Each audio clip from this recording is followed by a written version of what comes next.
This man's friends threw him in a dumpster after drinking too much and left him to die. This is the tragic story of Robert Many Horses. Robert was known as Boo in his community, so I'm going to refer to him as Boo throughout this story.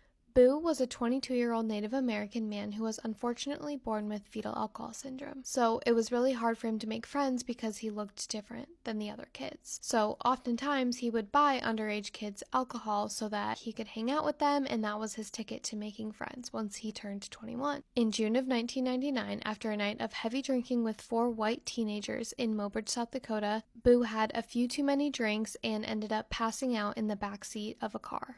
The group of teenagers that he was with panicked and decided to place him face first into a garbage can in an alley, later claiming that it was just a joke. The next morning, his body was found with an astonishingly high blood alcohol level of 0.446, which is lethal and far beyond the legal limit. The teens that he was with were arrested, but prosecutors dropped the charges and aggravated due to insufficient evidence. The FBI was brought in to complete a federal investigation, and they looked into whether or not it was a hate crime. But they eventually came to the conclusion that there wasn't enough proof, so no charges were filed by the state or federal government. The local Native American community was rightfully outraged, saying that this case was ignored because of Boo's race and pointing out how unfairly Native American people are treated in the justice system there. Boo's foster mother filed a wrongful lawsuit, which ended in confidential civil settlement in the year 2000, but the criminal case remains closed. No one has ever been criminally held accountable for Boo's case. However, Boo's legacy still lives on in the Native American community of South Dakota. If you made it to the end of this video, thank you so much for listening to Boo's story, and thank you so much for spending time with me.